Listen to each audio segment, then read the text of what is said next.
ओम शांति, ओम शांति, ओम शांति। 15 सितंबर 2020 के बाबा के साकार महावाक्य। आज की मुरली से 7 मुख्य पॉइंट्स।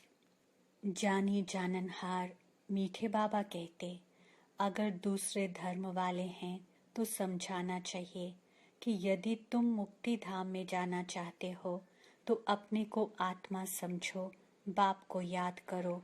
अपने को परमात्मा नहीं समझो, अपने को आत्मा समझ बाप को याद करेंगे तो तुम्हारे जन्म जन्मांतर के पाप कट जाएंगे और मुक्ति धाम में चले जाएंगे। तुम्हारे लिए ये मन मना भव का मंत्र ही बस है। दूसरा पॉइंट, रूहानी बाबा हम रूहों को समझाते हैं, तुम जानते हो इस दुनिया में धनी बिगर सब निधन के हैं। पुकारते हैं तुम मात पिता। अच्छा, उनका अर्थ क्या है? ऐसे ही बोलते रहते, तुम्हारी कृपा से सुख घनेरे। अब बाप तुमको स्वर्ग के सुख के लिए पढ़ा रहे हैं, जिसके लिए तुम पुरुषार्थ कर रहे हो। जो करेगा वह पाएगा। तीसरा पॉइंट, परमात्मा बाप हम बच्चों को कहते, हर एक आत्मा अविनाशी है। उनमें अविनाशी पाठ नूंधा हुआ है जो कभी मिट नहीं सकता। आत्मा विनाश हो न सके। आत्मा तो बिंदी है, बाकी निर्वाण आदि में कोई भी जाता नहीं। सबको पाठ बजाना ही है। जब सब आत्माएं आ जाती हैं तब मैं आकर सबको ले जाता हूँ। पिछाड़ी में है ही बाप का पाठ। चौथा पॉइंट, प्राण प्यारे बाबा कहते, मैं गुजराती हूँ, फलाना हूँ, ये सब छोड़ो। अपने को आत्मा समझो और बाप को याद करो। ये है योग अग्नि। संभाल कर कदम उठाना है, सब नहीं समझेंगे। बाप कहते हैं पतित पावन मैं ही हूँ। तुम सब हो पतित, निर्वाण धाम में भी पावन होने बिगर आ न सके। पांचवा पॉइंट, ऑलमाइटी बाबा कहते, तुम जानते हो ये दुनिया ही खत्म होनी है, इसलिए अब बेहद की दुनिया का संन्यास करना है। पवित्र बनने बिगर घर जा न सके। पवित्र बनने के लिए याद की यात्रा चाहिए। छठा पॉइंट, अव्यक्त बाप दादा बोले, भक्तों की पुकार सुनो, दुखी आत्माओं के दुख की पुकार सुनो, प्यासी आत्माओं के प्रार्थना की आवाज सुनो, तो कभी भी अलबेलेपन की नींद नहीं आएगी। सातवां पॉइंट, मीठे बाबा हम बच्चों को इशारा देते हैं, तन मन धन, मन वाणी कर्म, किसी भी प्रकार से बाप के कर्तव्य में सहयोगी बनो तो सहज योगी बन जाएंगे। ओम शांति। अब मुरली सविस्तार।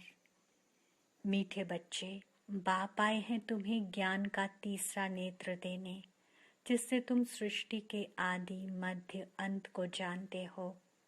प्रश्न, शेरनी शक्तियां ही कौन सी बात हिम्मत के साथ समझा सकती हैं? उत्तर, दूसरे धर्म वालों को ये बात समझाना है कि बाप कहते हैं तुम अपने को आत्मा समझो, परमात्मा नहीं। आत्मा समझकर बाप को याद करो तो विकर्म विनाश होंगे और तुम मुक्ति धाम में चले जाएंगे। परमात्मा समझने से तुम्हारे विकर्म विनाश नहीं हो सकते। यह बात बहुत हिम्मत से शेरनी शक्तियां ही समझा सकती हैं। समझाने का भी अभ्यास चाहिए। आज का गीत है, नयनहीन को राह दिखाओ। ओम शांति। बच्चे अनुभव कर रहे हैं, रूहानी याद की यात्रा में कठिनाई देखने में आती है। भक्ति मार्ग में दर दर ठोकरें खानी ही होती हैं। अनेक प्रकार के जप तप यज्ञ करते, शास्त्र आदि पढ़ते हैं, जिस कारण ही ब्रह्मा की रात कहा जाता है। आधा कल्प रात, आधा कल्प दिन। ब्रह्मा अकेला तो नहीं होगा ना। प्रजापिता ब्रह्मा है तो जरूर उनके बच्चे कुमार कुमारियां भी होंगे, परंतु मनुष्य नहीं जानते हैं। बाप ही बच्चों को ज्ञान का तीसरा नेत्र देते हैं, जिससे तुमको सृष्टि के आदि मध्य अंत का ज्ञान मिला हुआ है। तुम कल्प पहले भी ब्राह्मण थे और देवता बने थे। जो बने थे वही फिर बनेंगे। आदि सनातन देवी देवता धर्म के तुम हो। तुम ही पूज्य और पुजारी बनते हो। अंग्रेजी में पूज्य को वर्शिप वर्दी और पुजारी को वर्शिपर कहा जाता है। भारत ही आधा कल्प पुजारी बनता है। आत्मा मानती है हम पूज्य थे, फिर हम ही पुजारी बने हैं। पूज्य से पुजारी फिर पूज्य बनते हैं। बाप तो पूज्य पुजारी नहीं बनते। तुम कहेंगे हम पूज्य पावन सो देवी देवता थे, फिर 84 जन्मों के बाद कंप्लीट पतित पुजारी बन जाते हैं। अभी भारतवासी जो आदि सनातन देवी देवता धर्म वाले थे, उन्हों को अपने धर्म का कुछ भी पता नहीं है। तुम्हारी इन बातों को सब धर्म वाले नहीं समझेंगे। जो इस धर्म के कहाँ कन्वर्ट हो गए होंगे वही आएंगे। ऐसे कन्वर्ट तो बहुत हो गए हैं। बाप कहते हैं जो शिव और देवताओं के पुजारी हैं उनको सहज है। अन्य धर्म वाले माथा खपाएंगे। जो कन्वर्ट होगा उनको टच होगा और आकर समझने की कोशिश करेंगे, नहीं तो मानेंगे नहीं। आर्य समाजियों में से भी बहुत आए हुए हैं। सिख लोग भी आए हुए हैं। आदि सनातन देवी देवता धर्म वाले जो कन्वर्ट हो गए हैं उनको अपने धर्म में ज़रूर आना पड़ेगा। झाड़ में भी अलग अलग सेक्शन हैं, फिर आएंगे भी नंबरवार। टाल टालियाँ निकलती रहेंगी। वे पवित्र होने कारण उन्हों का प्रभाव अच्छा निकलता है। इस समय देवी देवता धर्म का फाउंडेशन है नहीं, जो फिर लगाना पड़ता है। बहन भाई तो बनाना ही पड़े। हम एक बाप के बच्चे, सब आत्माएं भाई भाई हैं, फिर भाई बहन बनते हैं। अब जैसे कि नई सृष्टि की स्थापना हो रही है, पहले पहले हैं ब्राह्मण। नई सृष्टि की स्थापना में प्रजापिता ब्रह्मा तो जरूर चाहिए। ब्रह्मा द्वारा ब्राह्मण होंगे। इनको रुद्र ज्ञान यज्ञ भी कहा जाता है। इसमें ब्राह्मण जरूर चाहिए। प्रजापिता ब्रह्मा की औलाद जरूर चाहिए। वह है ग्रेट ग्रेट ग्रैंडफादर। ब्राह्मण हैं पहले नंबर में चोटी वाले। आदम बीबी एडम ईव को मानते भी हैं। इस समय तुम पुजारी से पूज्य बन रहे हो। तुम्हारा सबसे अच्छा यादगार मंदिर दिलवाड़ा मंदिर है। नीचे तपस्या में बैठे हैं, ऊपर में राजाई, और यहाँ तुम चैतन्य में बैठे हो। ये मंदिर खलास हो जाएंगे, फिर भक्ति मार्ग में बनेंगे। तुम जानते हो अभी हम राजयोग सीख रहे हैं, फिर नई दुनिया में जाएंगे। वे जड़ मंदिर, तुम चैतन्य में बैठे हो। मुख्य मंदिर ये ठीक बना हुआ है। स्वर्ग को नहीं तो कहाँ दिखाएं, इसलिए छत में स्वर्ग को दिखाया है। इस पर बहुत अच्छा समझा सकते हो। बोलो भारत ही स्वर्ग था, फिर अब भारत नर्क है। इस धर्म वाले झट समझेंगे। हिंदुओं में भी देखेंगे तो अनेक प्रकार के धर्मों में जाकर पड़े हैं। तुमको बहुत मेहनत करनी पड़ती है निकालने में। बाबा ने समझाया है, अपने को आत्मा समझ मामेकम याद करो, बस। और कुछ बात ही नहीं करना चाहिए।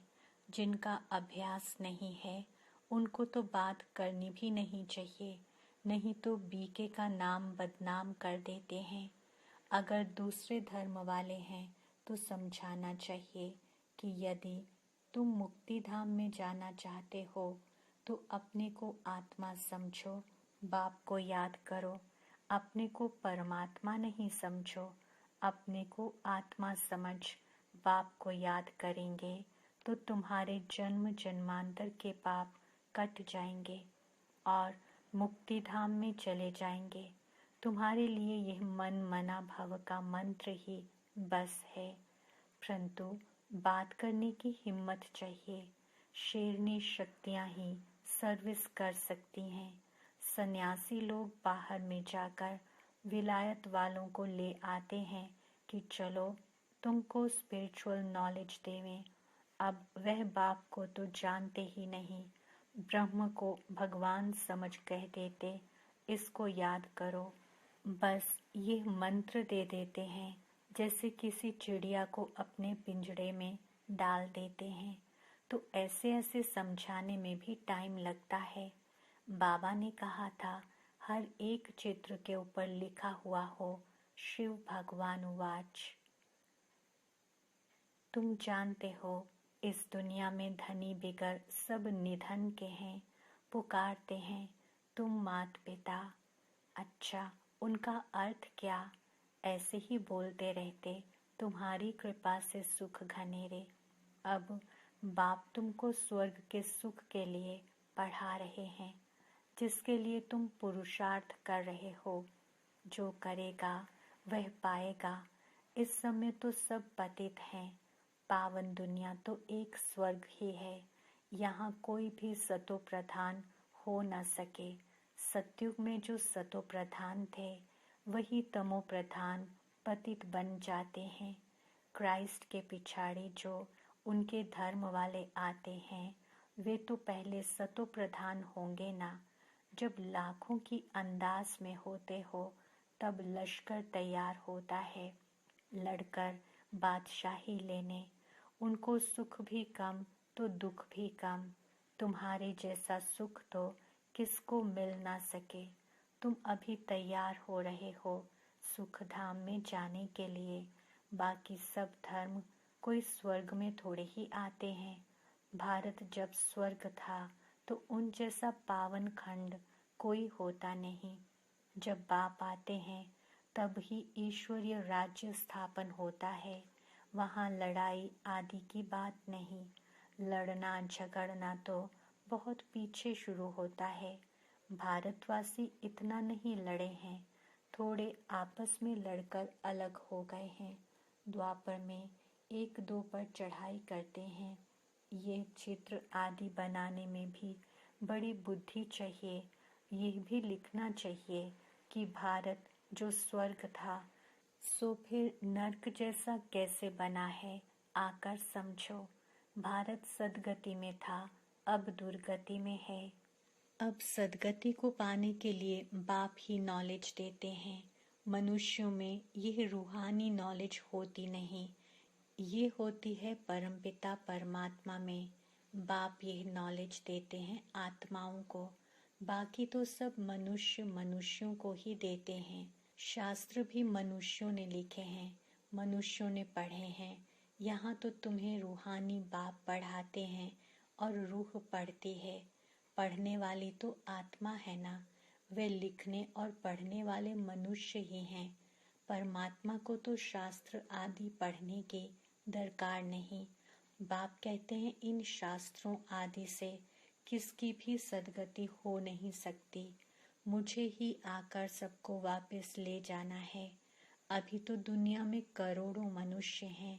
सतयुग में जब इन लक्ष्मी नारायण का राज्य था तो वहाँ 9 लाख होते हैं। बहुत छोटा झाड़ होगा। फिर विचार करो, इतनी सब आत्माएं कहाँ गईं?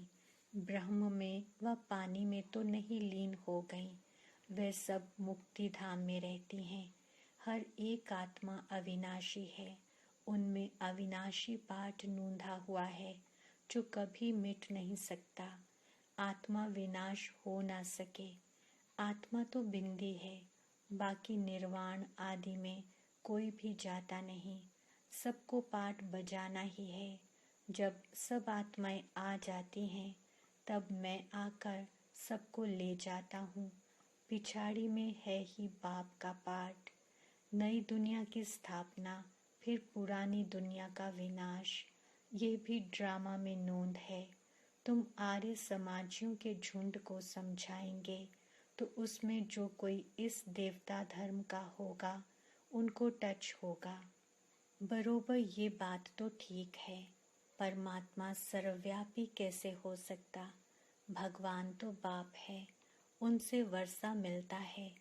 कोई आर्य समाजी भी तुम्हारे पास आते हैं ना, उनको ही सेपलिंग कहा जाता है। तुम समझाते रहो, फिर तुम्हारे कुल का जो होगा वह आ जाएगा। भगवान बाप ही पावन होने की युक्ति बताते हैं। भगवान उवाच, मामेकम याद करो, मैं पतित पावन हूँ। मुझे याद करने से तुम्हारे विकर्म विनाश होंगे और मुक्ति धाम में आ जाएंगे। यह पैगाम सब धर्म वालों के लिए है। बोलो, बाप कहते हैं, देह के सब धर्म छोड़ मुझे याद करो तो तुम तमो प्रधान से सतो प्रधान बन जाएंगे। मैं गुजराती हूँ, फलाना हूँ, ये सब छोड़ो, अपने को आत्मा समझो और बाप को याद करो। ये है योग अग्नि, संभाल कर कदम उठाना है। सब नहीं समझेंगे। बाप कहते हैं, पतित पावन मैं ही हूँ, तुम सब हो पतित। निर्वाण धाम में भी पावन होने बिगर आ ना सके। रचना के आदि मध्य अंत को भी समझना है। पूरा समझने से ही ऊंच पद पाएंगे। थोड़ी भक्ति की होगी तो थोड़ा ज्ञान समझेंगे, बहुत भक्ति की होगी तो बहुत ज्ञान उठाएंगे। बाप जो समझाते हैं उसको धारण करना है। वानप्रस्थियों के लिए और ही सहज है, गृहस्थ व्यवहार से किनारा कर लेते हैं। वानप्रस्थ अवस्था 60 वर्ष के बाद होती है। गुरु भी तब करते हैं। आजकल तो छोटेपन में ही गुरु करा देते हैं, नहीं तो पहले बाप, फिर टीचर, फिर 60 वर्ष के बाद गुरु किया जाता। सदगति दाता तो एक ही बाप है। ये अनेक गुरु लोग थोड़े ही हैं। ये तो सब पैसे कमाने की युक्तियां हैं। सतगुरु है ही एक, सबकी सदगति करने वाला। बाप कहते हैं, मैं तुमको सब वेदों शास्त्रों का सार समझाता हूँ। ये सब है भक्ति मार्ग की सामग्री। सीढ़ी उतरना होता है। ज्ञान, भक्ति, फिर भक्ति का है वैराग्य। जब ज्ञान मिलता है तब ही भक्ति का वैराग्य होता है। इस पुरानी दुनिया से तुमको वैराग्य होता है। बाकी दुनिया को छोड़ कहाँ जाएंगे? तुम जानते हो ये दुनिया ही खत्म होनी है, इसलिए अब बेहद की दुनिया का संन्यास करना है। पवित्र बनने बिगर घर जा ना सके। पवित्र बनने के लिए याद की यात्रा चाहिए। भारत में रक्त की नदियां होने के बाद फिर दूध की नदियां बहेंगी। विष्णु को भी क्षीर सागर में दिखाते हैं। समझाया जाता है, इस लड़ाई से मुक्ति, जीवन मुक्ति के गेट खुलते हैं। जितना तुम बच्चे आगे बढ़ेंगे उतना ही आवाज निकलता रहेगा। अब लड़ाई लगी की लगी। एक चिंगारी से देखो आगे क्या हुआ था। समझते हैं कि लड़ेंगे जरूर। लड़ाई चलती ही रहती है। एक दो के मददगार बनते रहते हैं। तुमको भी नई दुनिया चाहिए तो पुरानी दुनिया जरूर खत्म होनी चाहिए। अच्छा, मीठे मीठे सिकिलधे बच्चों प्रति माता पिता, बाप दादा का याद, प्यार और गुड मॉर्निंग। रूहानी बाप की रूहानी बच्चों को नमस्ते। हम रूहानी बच्चों की रूहानी बाप दादा को याद, प्यार, गुड मॉर्निंग और नमस्ते। धारणा के लिए मुख्य सार। पहली पॉइंट, ये पुरानी दुनिया अब खत्म होनी है, इसलिए इस दुनिया का संन्यास करना है। दुनिया को छोड़कर कहाँ जाना नहीं है, लेकिन इसे बुद्धि से भूलना है। दूसरी पॉइंट, निर्वाण धाम में जाने के लिए पूरा पावन बनना है। रचना के आदि मध्य अंत को पूरा समझकर नई दुनिया में ऊंच पद पाना है। वरदान, अलबेलेपन की नींद को तलाक देने वाले निद्राजीत चक्रवर्ती भव। स्पष्टीकरण, साक्षात्कार मूर्त बन भक्तों को साक्षात्कार कराने के लिए अथवा चक्रवर्ती बनने के लिए निद्राजीत बनो। जब विनाश काल भूलता है तब अलबेलेपन की नींद आती है। भक्तों की पुकार सुनो, दुखी आत्माओं के दुख की पुकार सुनो, प्यासी आत्माओं के प्रार्थना की आवाज सुनो, तो कभी भी अलबेलेपन की नींद नहीं आएगी। तो अब सदा जागती ज्योत बन अलबेलेपन की नींद को तलाक दो और साक्षात्कार मूर्त बनो। स्लोगन, तन मन धन मन वाणी कर्म किसी भी प्रकार से बाप के कर्तव्य में सहयोगी बनो तो सहज योगी बन जाएंगे। ओम शांति।